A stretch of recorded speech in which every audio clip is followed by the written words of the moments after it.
नमस्कार, जोहार। आप देख रहे हैं लाइव लगातार और मैं हूं आपके साथ सुमन कुमारी। आज सदन की कार्रवाई में आपको बता दें कि गोड्डा विधायक प्रदीप यादव ने एक प्रश्न उठाया था जिसको लेकर उच्च स्तरीय की जांच होनी चाहिए भूमि अधिग्रहण को लेकर।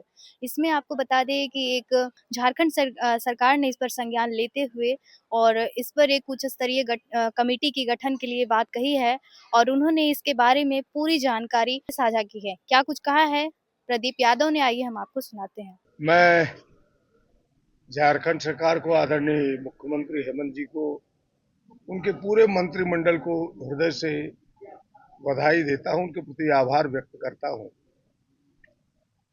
कि जिस विषय की लड़ाई में वर्षों से लड़ रहा था,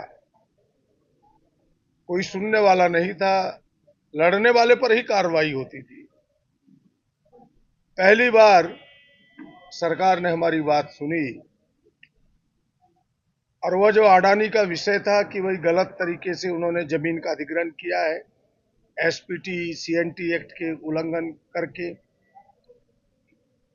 भूमि अधिग्रहण कानून 2013 के शर्तों का उल्लंघन करके उन्होंने जमीन ली है। यहाँ जो ऊर्जा नीति 2012 है, उनके प्रावधानों को उल्लंघन करके लिया है। यानी तमाम कानून कायदे को ताक पर रख करके भारतीय जनता पार्टी की पिछली सरकार ने जो उन्हें मदद करने का प्रयास किया, करोड़ों का लाभ देने का प्रयास किया,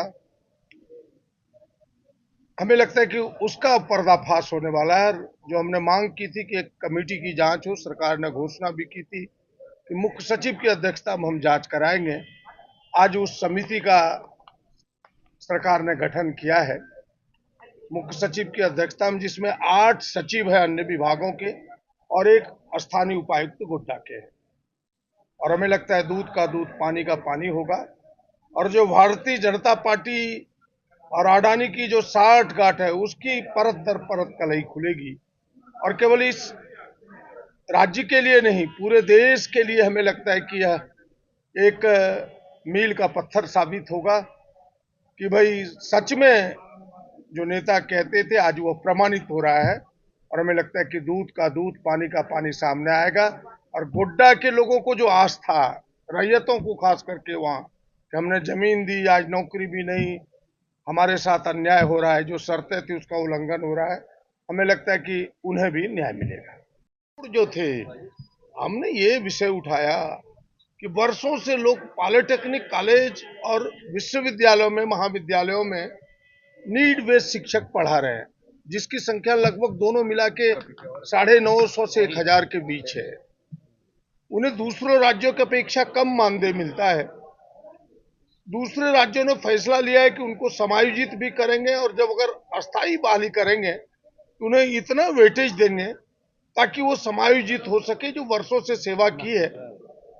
सरकार मात्र 1 वर्ष में 1 अंक दे रही है, तो हमने कहा कि इतना वेटेज दीजिए कि वो समायोजित हो सके।